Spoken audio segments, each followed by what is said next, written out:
Salam sejahtera dalam kasih Tuhan kita Yesus Kristus. Selamat mendengarkan renungan firman Tuhan pada saat ini. Tapi sebelum kita menikmati jauh lebih ke dalam lagi, kita akan menikmati hadirat Tuhan dengan bernyanyi dan menikmati penyembahan pada saat ini. Puji Tuhan. Mari kita menyanyikan pujian sambil kita menyembah Tuhan bahwa Dia Allah yang selalu memberikan kita kemenangan. Haleluya, Yesus. Engkau yang lebih tahu cara untuk membuka jalanku. Engkau yang lebih mengerti cara untuk menolong hidupku. Ku percaya Kau Tuhan yang tak pernah gagal menjadikanku lebih dari pemenang. Ku percaya Kau Tuhan yang tak pernah lalai menepati janji-janjimu. Haleluya. Engkau yang lebih tahu cara untuk membuka jalanku. Engkau yang lebih mengerti cara untuk menolong hidupku. Ku percaya Kau Tuhan yang tak pernah gagal menjadikanku lebih dari pemenang. Ku percaya Kau Tuhan yang tak pernah lalai menepati janji-janjimu. Haleluya, Yesus. Oh, terima kasih Tuhan, Kau selalu tepati janjimu Tuhan. Haleluya, haleluya Yesus. Puji Tuhan.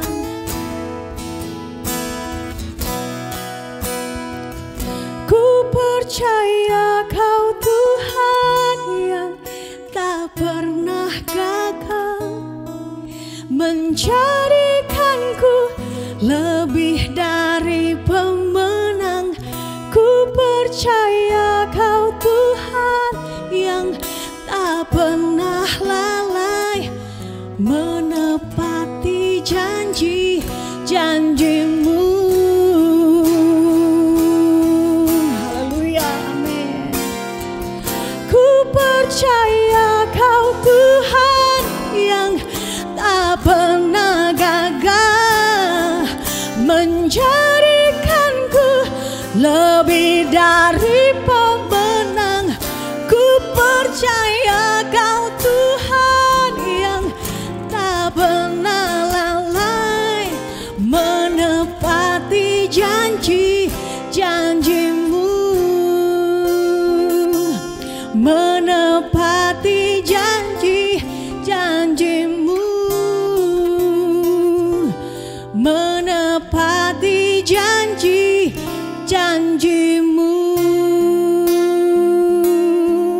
Oh, amin. Amin. Haleluya. Kita siapkan hati kita untuk mendengarkan firman Tuhan. Haleluya.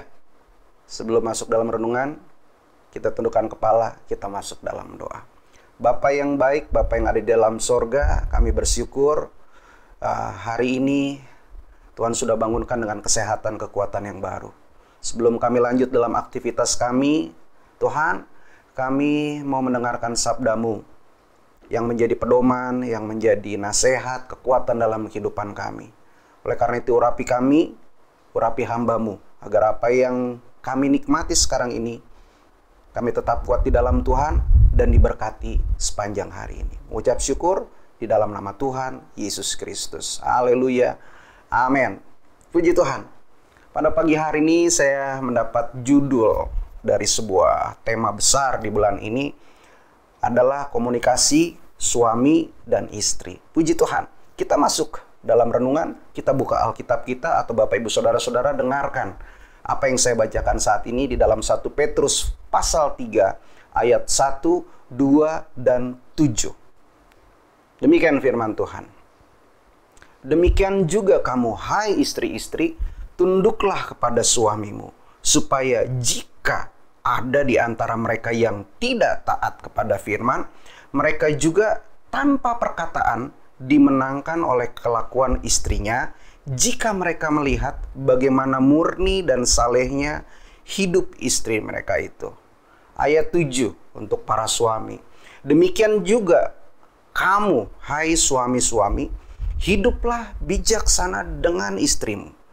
Sebagai kaum yang lebih lemah, hormatilah mereka sebagai teman pewaris dari kasih karunia, yaitu kehidupan, supaya doamu jangan terhalang. Amin, firman Tuhan. Puji Tuhan. Kita sudah baca ayat ini, Bapak Ibu Saudara-saudara sudah dengarkan bagaimana nasihat dari Rasul Petrus kepada suami dan istri. Istri diminta tunduk kepada suaminya supaya tanpa perkataan, bahasanya di sini, dimenangkan oleh kelakuan istrinya. Tetapi bukan hanya untuk para istri, juga kepada suami, supaya para suami menghormati dan hidup bijaksana dengan istri mereka. Supaya apa? Supaya doamu tidak terhalang. Memang ini sesuatu hal yang penting. Kalau bicara tentang komunikasi, bukan hanya komunikasi kita dengan perkataan, tetapi komunikasi kita dari sikap dan tingkah laku kita juga. Ada namanya bahasa tubuh yang bisa dikomunikasikan. Tetapi saya melihat dari keseluruhannya secara general, bukan hanya secara body language, juga dapat dihasilkan dari setiap perkataan yang kita sampaikan antara suami dan istri. Komunikasi, Bapak Ibu Saudara-saudara gereja Tuhan, itu saya pikir kita harus pelajari seumur hidup. Bagaimana kita menyampaikan sesuatu dengan benar, bagaimana menyampaikan sesuatu dengan baik, bagaimana ide gagasan yang ada di dalam pikiran kita, saya sebagai suami bisa sampai kepada istri, begitu juga sebaliknya. Karena saya pikir nggak mungkin juga gitu, tidak mungkin juga ketika saya berpikir gitu, bahasanya ya, saya berpikir tanpa saya ngomong kepada istri saya, istri saya bisa tahu. Ternyata tidak semuanya seperti begitu. Dia bisa tahu segala sesuatunya. Begitupun sebaliknya. Makanya pentingnya komunikasi antara suami dengan istri, dan itu bisa diteladani oleh anak cucu kita kelak nantinya. Alkitab mengajarkan kepada kita, selain suami hidup bijaksana, istri tanpa harus banyak bicara, tapi dengan kelakuannya bisa dapat memberikan dampak. Ini yang kita pelajari tentang prinsip-prinsip pada saat ini. Saya harap firman Tuhan hari ini dapat memberikan sebuah pencerahan, memberikan sebuah pengertian baru dalam kehidupan kita. Dan hal ini saya pikir sederhana dan bisa diaplikasikan dalam kehidupan kita sehari-hari. Karena cara bicara kita adalah sesuatu hal yang penting. Cara bicara kita akan mempengaruhi pertumbuhan pasangan kita. Kita akan belajar dari prinsip-prinsip Alkitab tentang bagaimana layaknya dan seharusnya kita berkomunikasi, khususnya dalam kehidupan suami dan istri. Efesus 4 ayat 29 tuliskan begini. Ditulis oleh Rasul Paulus kepada jemaat Tuhan di Efesus.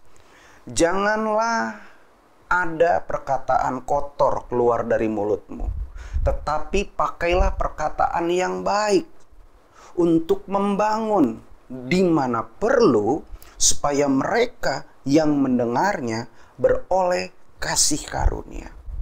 Jangan ada perkataan kotor yang keluar dari mulut kita.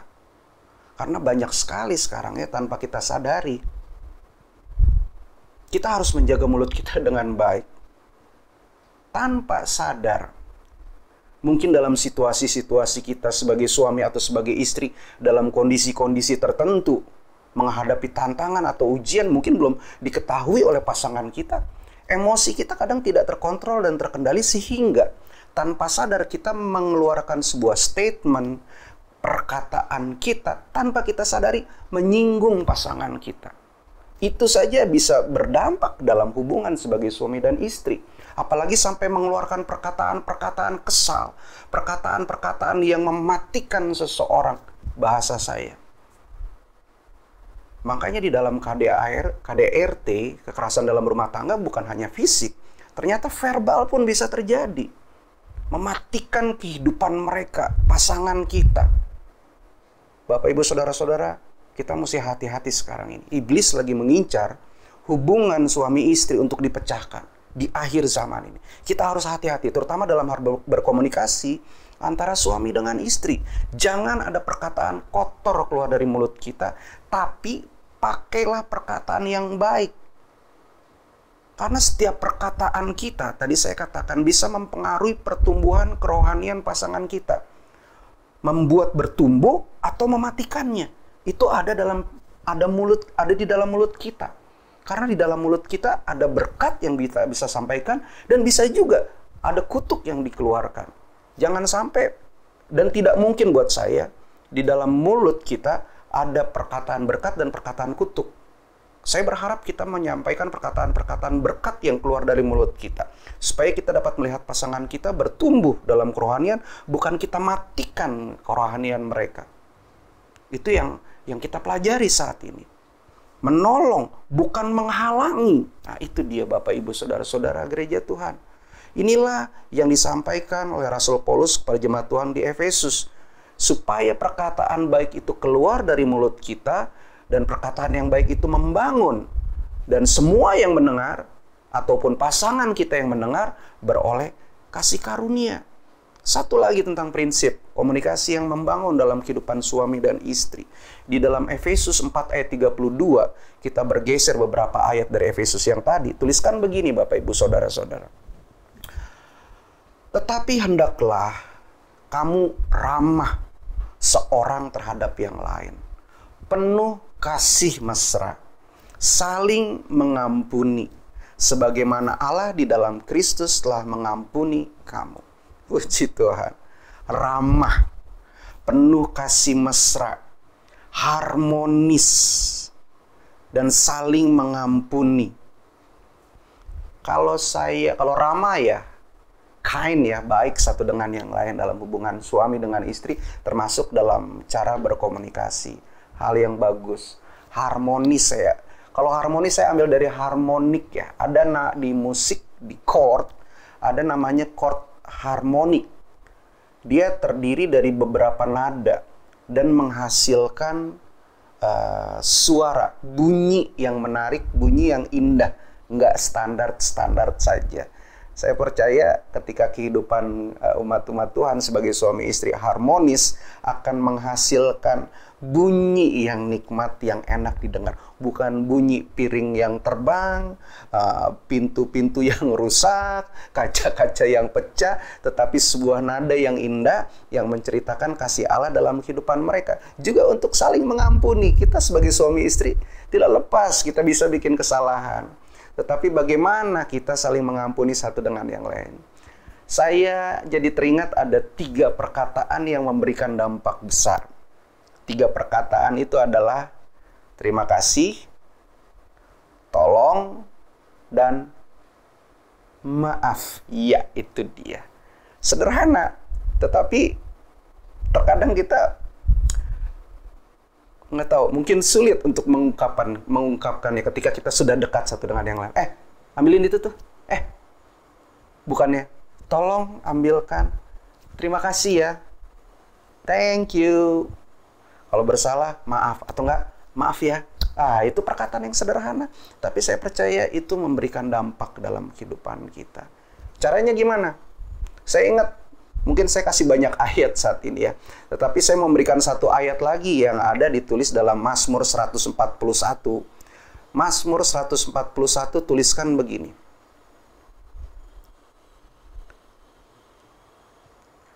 Ayat yang ketiga. Caranya cuma satu. Ketika kita bangun pagi, kita sampaikan doa ini kepada Tuhan. Tuliskan begini, 141 ayat 3. Awasilah mulutku ya Tuhan, berjagalah pada pintu bibirku. Lidah memang tidak bertulang. Tetapi kalau kita minta Tuhan untuk mengawasi dan menjaga bibir kita, Tuhan taruh sesuatu dalam hati kita. Supaya kita berpikir dulu sebelum kita mengatakan. Supaya kita mendengar lebih banyak dulu sebelum kita memperkatakan. Our word created our world. So, minta Tuhan tolong.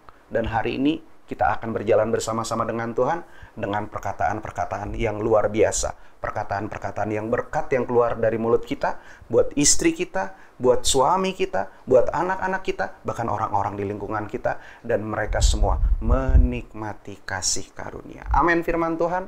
Tuhan memberkati kita pada pagi hari ini. Kita tundukkan kepala, kita masuk dalam doa. Bapa yang ada di dalam sorga, Bapa yang baik, kami mengucap syukur untuk kebenaran firman-Mu. Ajar kami Tuhan untuk mengeluarkan kata-kata yang tepat, mengeluarkan kata-kata yang baik, mengeluarkan kata-kata berkat. Dan kami percaya lewat perkataan kami, istri kami, suami kami, keluarga kami diberkati oleh Tuhan. Dan dimanapun kami berada, mulut kami selalu menceritakan kebaikan Tuhan. Bukan hal-hal yang negatif, yang buruk, saling menjelekkan satu dengan yang lain. Tetapi perkataan kami penuh berkat. Bukan menjadi perkataan-perkataan yang keluar, perkataan-perkataan yang menantang, yang saling melukai satu dengan yang lain. Tetapi perkataan-perkataan kami dapat menjadi berkat. Bukan perkataan-perkataan yang menghalangi pertumbuhan kerohanian yang seseorang, membuat mati kehidupan rohani seseorang, yang membuat hilang pengharapan seseorang, tetapi perkataan kami menjadi berkat. Bukan perkataan-perkataan yang kutuk yang keluar dari mulut kami, tetapi perkataan-perkataan berkat. Oleh karena itu Tuhan, jaga bibir mulut kami semua, agar kami selalu ada dalam kebenaran firman Tuhan, terus bertumbuh, saling menguatkan, saling menasehati, saling membangun. Karena di mana ada kerukunan, Tuhan akan perintahkan berkat kehidupan untuk selama-lamanya. Hari ini kami akan lalui, kami minta Tuhan pimpin langkah kehidupan kami, pertemukan kami kepada orang-orang yang tepat, momen-momen yang tepat, bukan menjadi ekor, jadi kepala ketika kami dalam koridor firman Tuhan, dan kami akan mempermuliakan nama Tuhan. Terima kasih. Kami mengucap syukur untuk renungan pada saat pagi hari ini, dan kami alaskan dengan mengucap syukur di dalam nama Tuhan Yesus Kristus. Haleluya. Amin. Selamat beraktivitas. Tuhan Yesus memberkati. Di dalam Yesus Tuhan